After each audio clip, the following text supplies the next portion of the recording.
What it is your girl Cadillac. Yes, I'm Cadillac Dixon. I'm a drama life prison wife. I'm the legally blind artist that is rapping and painting for justice, hoping, because you got to hold your breath for justice, to see justice before all face to black. Yes, it's your girl Cadillac. Anyways, y'all see that beautiful sunset behind me, girl. I just got out and took pictures. Y'all know I do sunset photography. I be capturing some beautiful images of the sunset. That is God's art, right? I just be admiring his artwork. It's different every day, and it's just so crazy how beautiful it is. Wish that I could paint those colors if I could just get those colors to paint with, girl. But anyway, so today is March the 27th, 2025. Just getting, not really just getting off of work. This is my day 4 back at work. Got off of work, went to the park. I know I'm pushing it. Went to the park to walk, but I know I'm pushing it, but I want to be back to my old self yesterday. Like yesterday. Like I don't want to wait for all this long recovery time. So I'm trying to get my body back strong like right now. So literally yesterday I did so much walking. I walked at the park. I walked around the neighborhood. Like I would take breaks in between and walk. Or I recorded a video, then I'll walk and review it. I know. I gotta take it slower, but Cadillac don't know how to do that. Cadillac push that gas, right? That's what I'm used to doing, pushing that gas and go. And I'm a very strong-willed person. I have a strong will, like for real. I just when my mind is set on something, girl, we achieving it. Like even I just took a little walk and just passed a little jujitsu class, and it just brought back memories of when I was in martial arts. And your girl got all the way up to brown belt. I'm supposed to be black belt, so I might go back. I plan on going back, brush myself back up, and we going in there and get my little black belt. That's what the next journey needs to be. But my little finances, because now I got to buy medicines with my last your bottom dollar, bet your bottom dollar. Now my bottom dollar gotta go to medicines and stuff, girl. This is crazy. So forget the chiropractor. I thought I was gonna be going back to the chiropractor because you know I already got them herniated discs and stuff. Had to take off from a chiropractor, but now I may not see him no time soon because now I got to pay for these medicines and such. And then I definitely can't pay for the martial arts class. So, girl, whew. But I was peeking in the dough, and it's like it brought back so many memories. But I know I learned enough that I could just refresh myself. I could look up little tutorials online, and then I could make my own little martial arts fitness program. Um, so far I have bought a lot of things from Five Below, so I'll do a little haul. I'll show y'all me trying to. Yesterday I tried to do a push-up, girl. My arms are gone to bed. Like I'm literally, I'm gonna show you. I mean I don't be too shamed. Like I mean I ain't perfect, but I don't be too shamed. I show y'all how I am or whatever. But I'm gonna show y'all the little hanging arms now that I got. That used to be filled with fat and muscle, girl. I always had them big arms, but now it's like saggy. Like so, I'm gonna show my progress. I'm gonna build that muscle back up. Like when I was in the hospital. The nurse was like, well, the dietitian was had to do a physical on me because what I went through can destroy your muscles. Like literally, your body it didn't ate up my body fat, and then it started to attack the muscles. But I lost muscle strength, but I didn't lose. She was like, the muscle's still on the bone. I'm like, it's supposed to come off the bone, like girl. Are you kidding me? Uh, and every time I think about that, it's like all praises be to the Most High that kept me. Girl, he kept me. What he kept me for, we got to figure this out because he kept me for a reason. He don't just keep me for nothing, right? But anyway, this is day 4, getting off of work. Yesterday I did, after I walked, I tried to do some push-ups. I couldn't even push myself 1 inch off that floor. But I guess I got a little, it still worked my muscle just pressing against the floor. So I got to get back to being able to do a push-up. I did a few crunches, not many, because my muscles they are tight and they hurt. Uh, and then I walked a lot. So I'm just gonna have walking be my main basis of workout until I could start adding more things, right? But anyway, so that's how my progress, like recovery, is going. And at work, I felt like I was moving a little bit faster. I did the dishes. I was able to lift the dish racks. I actually carried 3 trays today. Trays of food. Remember, I said I had to just go down to 2 trays. I actually carried 3 today. I didn't do it a lot, but I did it once, and it wasn't feeling like my back was breaking and my core was hurting. So I got to be getting stronger. Um, yeah, so it was good. And I'm getting the hang of lunches because it's timed out now because of the medicines or whatever. Okay, so I'm gonna hit you with the story time. Now, where I'm at today, hold on, give me 1 second. Okay, it won't stop. Give me 1 second. Could y'all give me a second? And just to let you know, we are back at my regular recording spot yesterday. And just to let you know, we are back at my regular recording spot yesterday.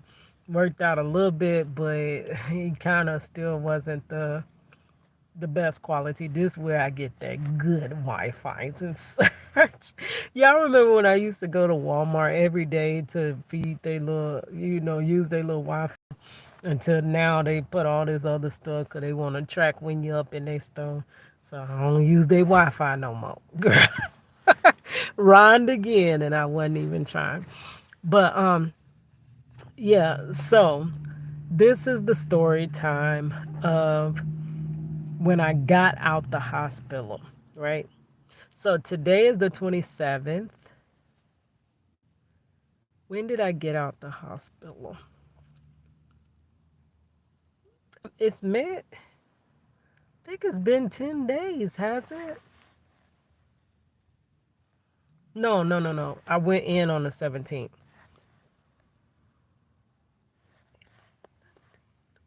So I would have got out the 27th. I mean, 21st.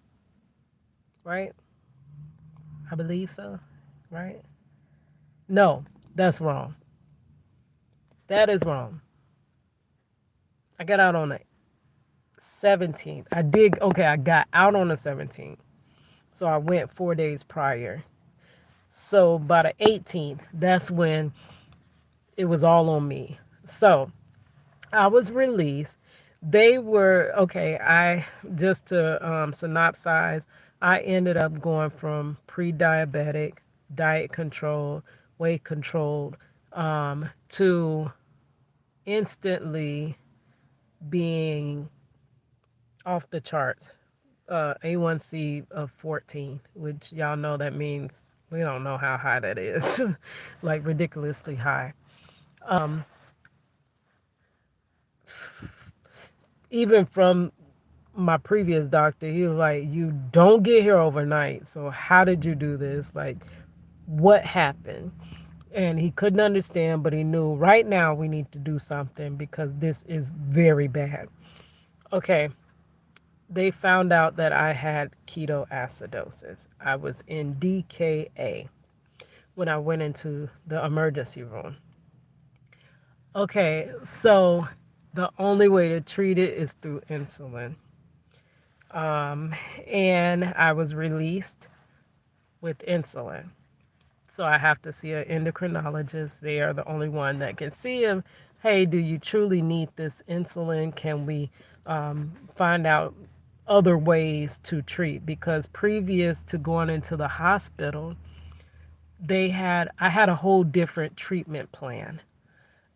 They were prescribing a medicine. It wasn't going to be insulin. It was going to be that with diet change and basically what I'm doing now. I'm still doing the diet change.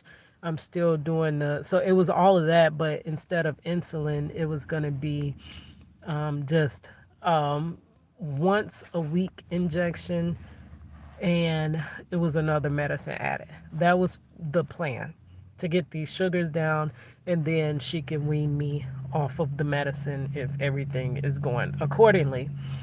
But upon going into the hospital and having ketoacidosis, the only way to treat it is through insulin. So you're released on insulin until you follow up with your doctor and they decide what they're going to do.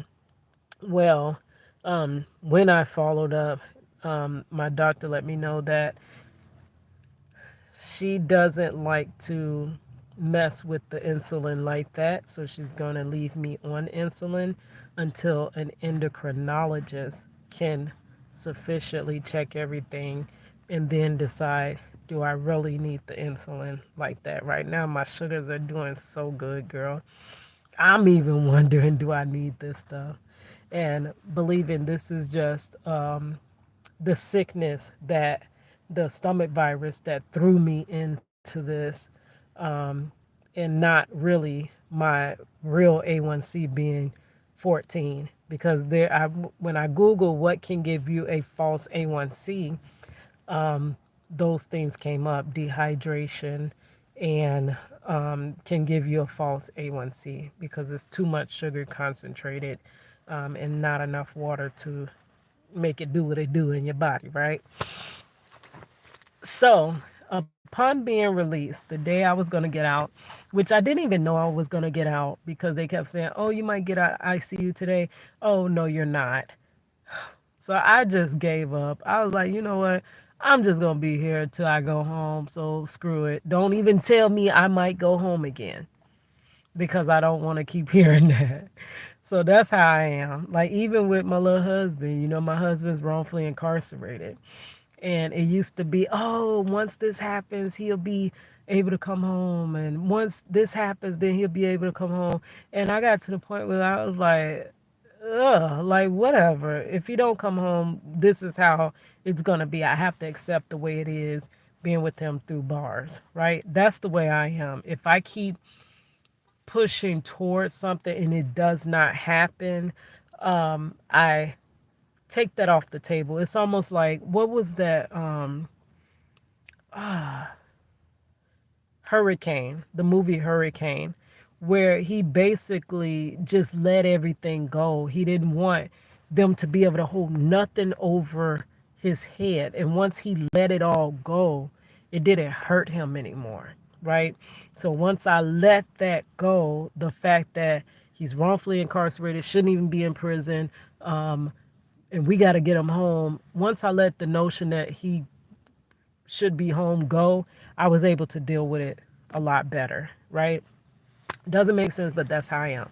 So when you keep telling me you might get out of ICU today, and then I see I'm still in ICU, girl, don't even keep it to yourself. I get out when I get out. So they ended up moving me to something called PCU, which I'm like, what is PCU? Marcello, he said it's protective custody. Like, that's what it is in prison. I said, I don't know what it is. What is PCU? But they moved me to a PCU floor. Um, which I got that story time once I'm telling the story backwards, so it'll be on my feed in the correct manner that I want it.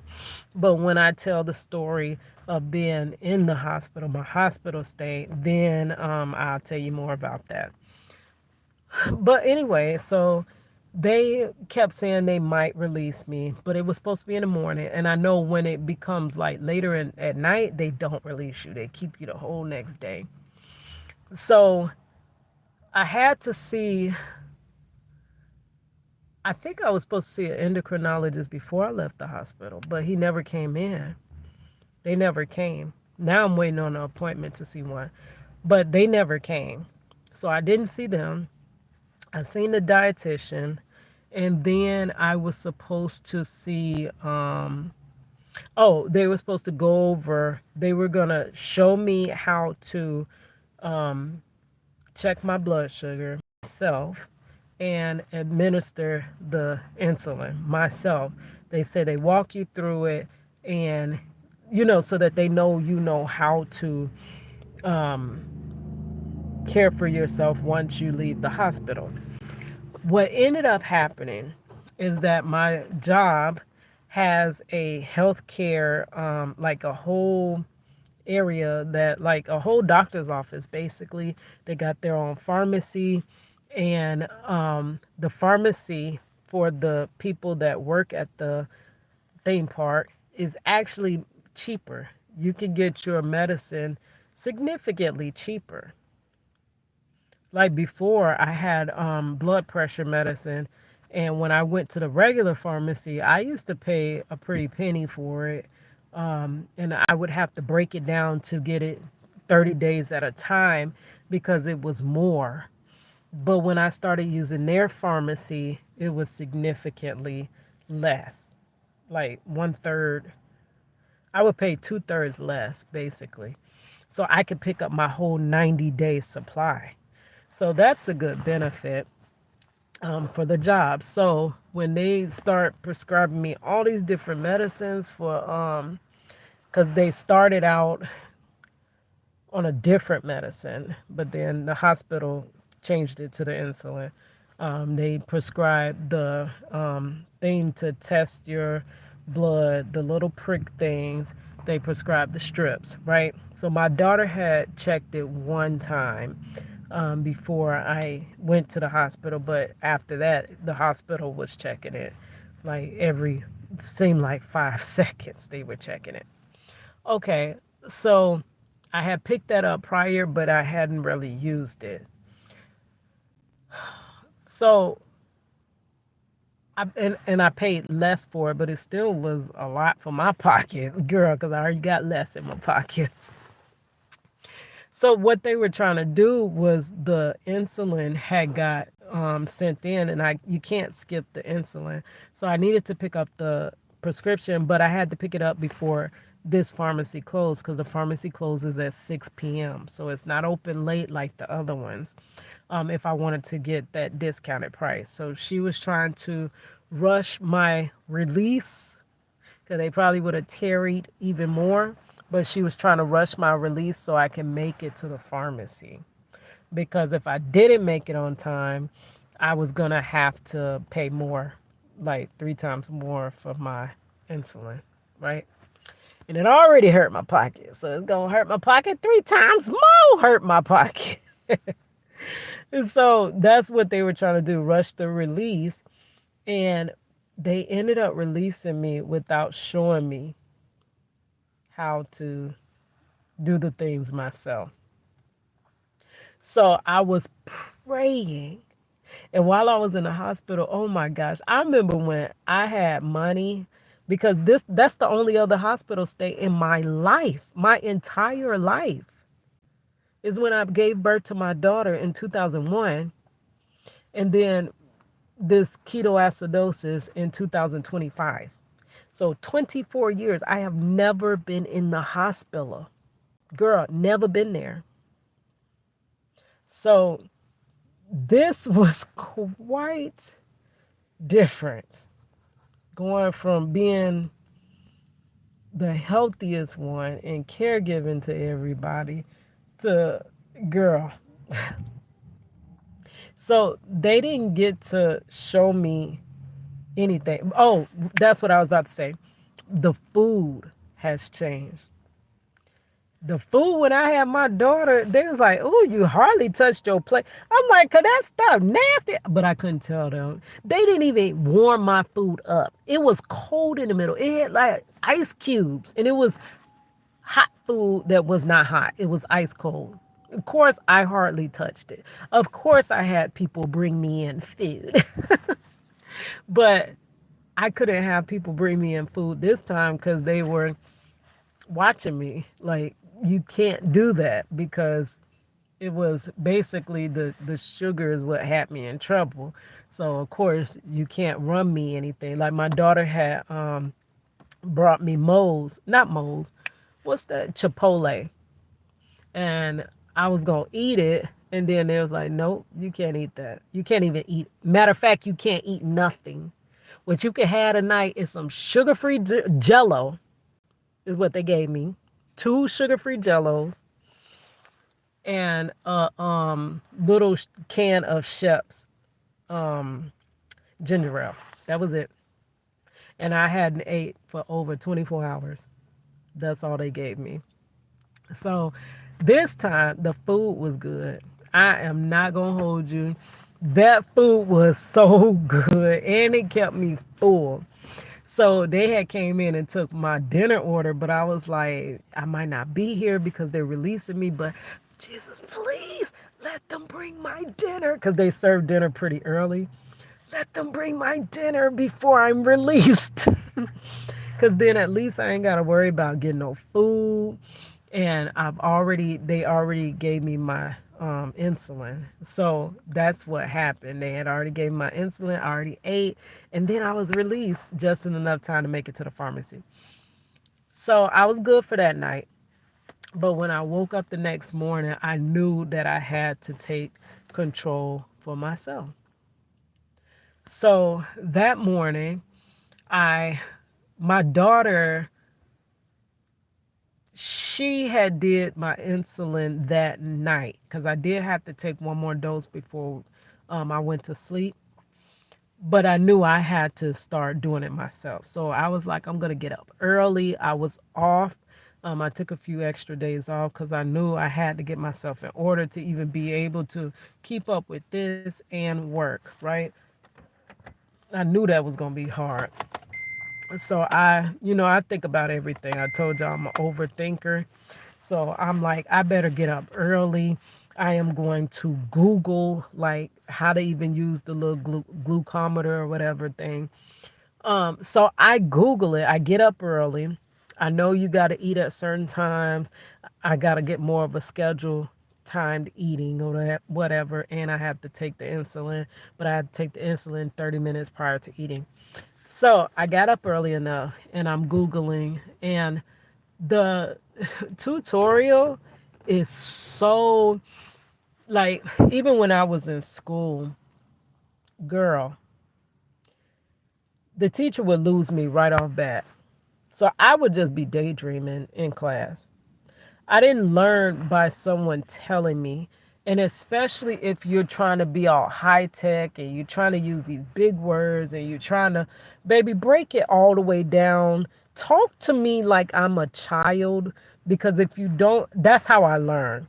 I'm not saying I'm you know, not smart or anything. I'm very intelligent. But when I'm learning, I learn very slow. And I need you to break this all the way down to the most simplest way you can say this. So the tutorials were too advanced for me. And I just could not follow it. So I couldn't check the I couldn't check my sugar. So I was like, you know what? Let me just go up to Walgreens, because before they released me, the nurse was like, any Walgreens pharmacist can walk you through how to check your sugar and can also show you how to administer the insulin. So I'm like, cool. Let me go ahead, go up to the Walgreens. I get up there early. I even took pictures of that and vlogging that, right? And it wasn't open yet. So I'm like, oh gosh, they open pretty late now. So they weren't open. So my first mind said, go to the pharmacy that is at your job. But I was like, I don't want to drive way over there. There's a Walgreens right here. I could just sit and wait until, they open, which they opened in about 15 more minutes. So The first mind was like, just take them 15 minutes and drive on to work, girl. And go to that pharmacy. You go with your first mind. The first mind is the Holy Spirit. He's leading that first mind. We be, no, no, let's go with the second mind. The second mind don't be the Holy Spirit. That be your tail or that be the enemy, right? So the second mind was saying, why would you want to drive around that? And then I didn't have no gas in my car. Car was on E. So it was like I would have had to go get gas. I would have had to drive, but that's what I should have done. I waited, and then I waited for them to open slowly but surely. They opened. And I was the first one there. Nobody was there, and then people started to line up behind me. Then when they opened, and I said, well, they told me I picked up my prescriptions from the Walgreens. So I'm in the system, and I was told that any pharmacist can show me how to. So I still bought it from the same company. Like I bought my stuff from the same company. I just don't know how to use it. And she says, well, you're going to have a seat and just wait because we just opened. So I'm like, okay, that's fine. I'm patient. I'm sitting down waiting. And then she basically, they never come in, like, they never call me. I'm just sitting there waiting for about 20 minutes. At this point, I needed to go ahead, take this insulin, and I need to eat because I'm on a time. So you're delaying breakfast means you're delaying lunch, means you're delaying, you know what I'm saying? So I'm trying to stay on the schedule. I'm trying to do everything right. When I'm first learning something, I'm by the book, so I know maybe it didn't make much of a difference. But at this time, I'm freaked out. I'm going just thrown into this new diagnosis and don't know, you know what I'm saying? So it's a lot at once. Okay, so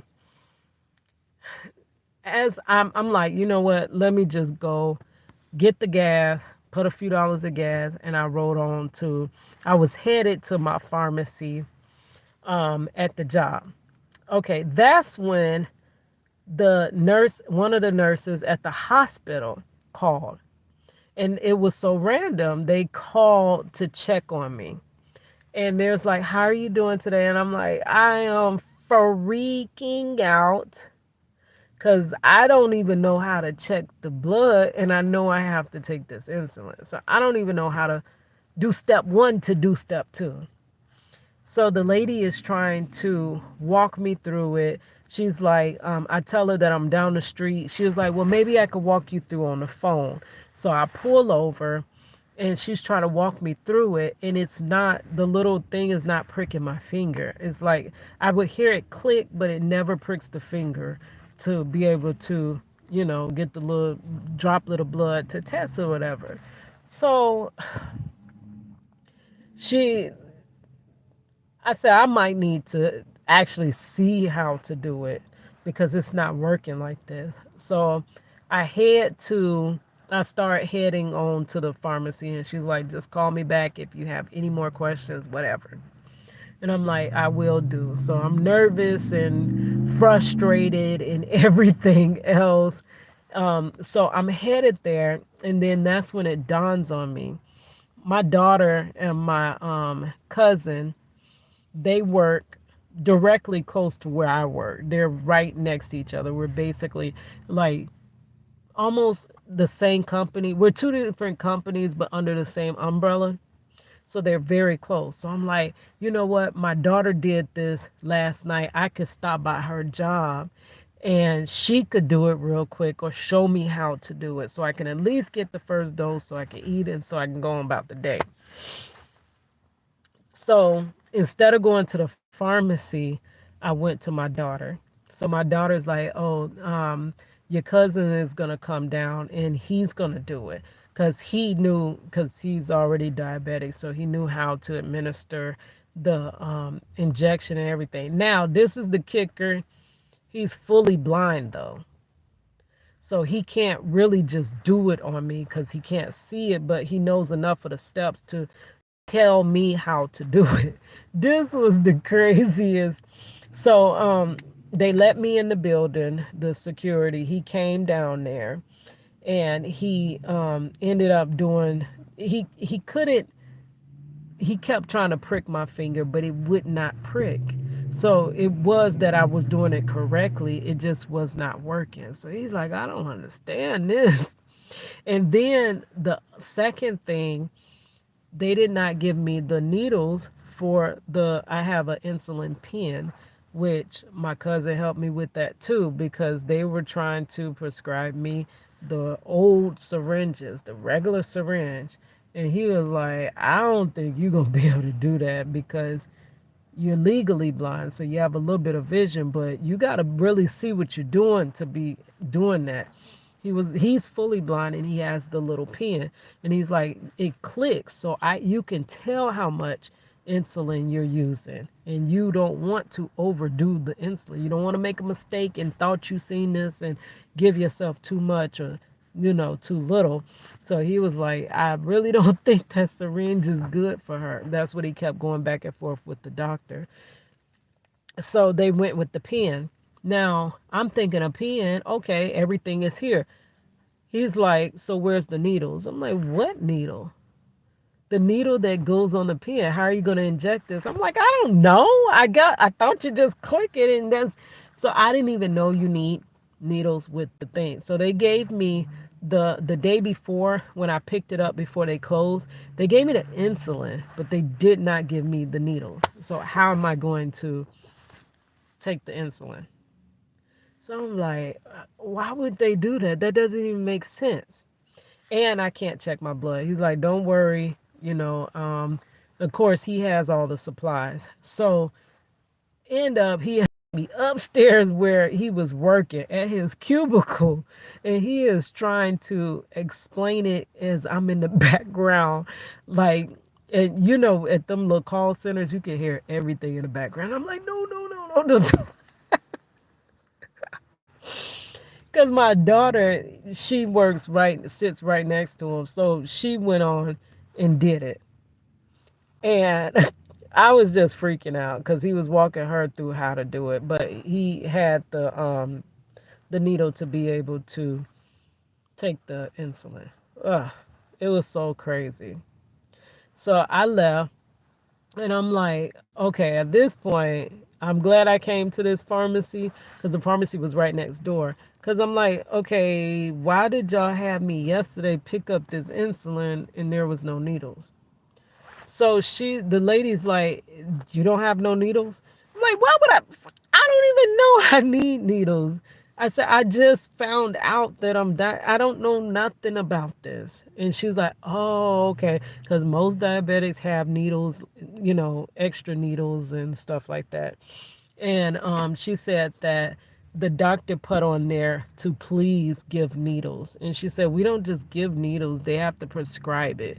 So she then goes through to the insurance, and she emails the doctor. The doctor puts a prescription, and then she's like, later today we'll give you a call. But my cousin had a few, because like she said, most diabetics have needles, so he had a lot. He had an unopened box. He had more than he needed. So he gave me a few until my prescription would come through. So I'm like, that didn't make no sense. I mean, I need needles, but I didn't know that. So then I said, also, I don't understand with this glucometer thing, it doesn't even prick my finger. So she asked, do you have it with you? And I'm like, yes, I have it with me. She said, is it open? I'm like, yeah, it's open, but I haven't been able to use it because I don't know how to use it. So and they prescribed the little lance. The lance is the little thing that pricks your finger. And then they prescribed the strips, right? So as I do it, she's like, show me how you're doing it.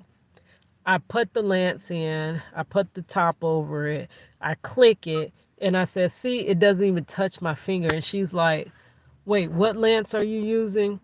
And I'm like, the ones that I was prescribed, the prescription box I picked up, and it was all the way up, turned the knob all the way to the highest thing, so it should have pricked really good, and it wasn't even pricking at all.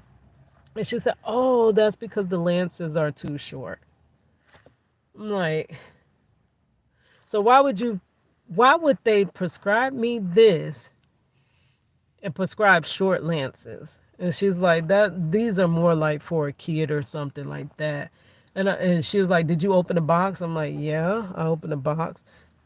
Well, she was like, did you open the box or were you using the sample ones that came with the glucometer? And I was like, what sample ones? And then that's when she pulled out the pouch of the samples.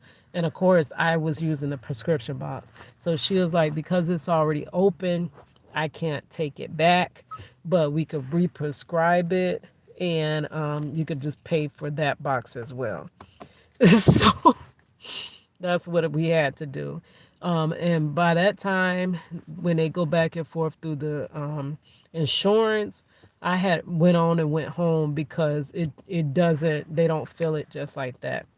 But thank God, ended up when my daughter was getting off of work, she was able to run next door and pick it up for me. So all in all, everything worked out. But that first day was so nerve wracking on my own. I know that I was so overwhelmed. I was so anxious. I was about ready to. I was like, I cannot do this. This is too much. And it felt like they set me up for failure by not even. They gave me the wrong lances, and they gave me no needles, knowing I needed needles. Like, literally, if my cousin wasn't there, how do you think I was like? And then the pharmacist was like, wait, nobody explained nothing to you? And I said, no, I'm very new to this, and nobody gave me any direction, so how would I just know that I need this and I need that? But yeah, it was crazy, but I'm doing really good now. Sugars are coming down again. I'm gonna go home now and do me a little bit of exercising. Thank God I close tomorrow, so I got 3 morning shifts. So I love my Thursday when I'm on, because it gives me more time in between.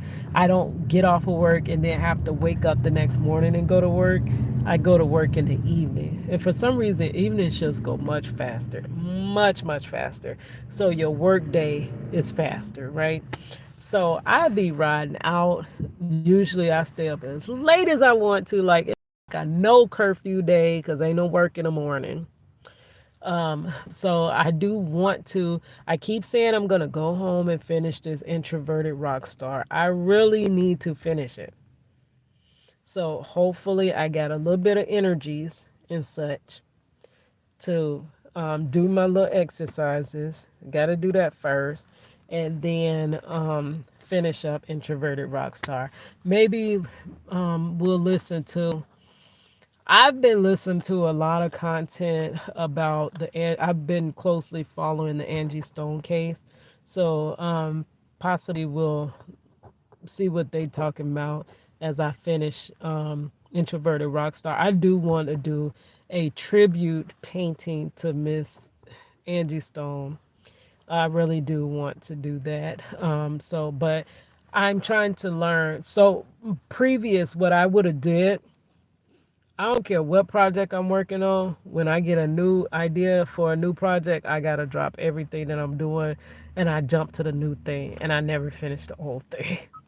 I remember, I don't know what year that was, but my whole motto was finish what I started. And I still ain't hardly did that. I'll start, but never finish.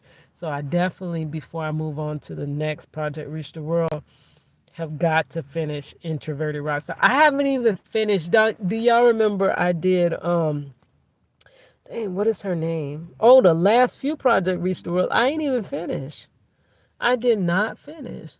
The ones I did finish is KK from Set Apart to Serve. So if I finish your stuff, that's special because I don't finish.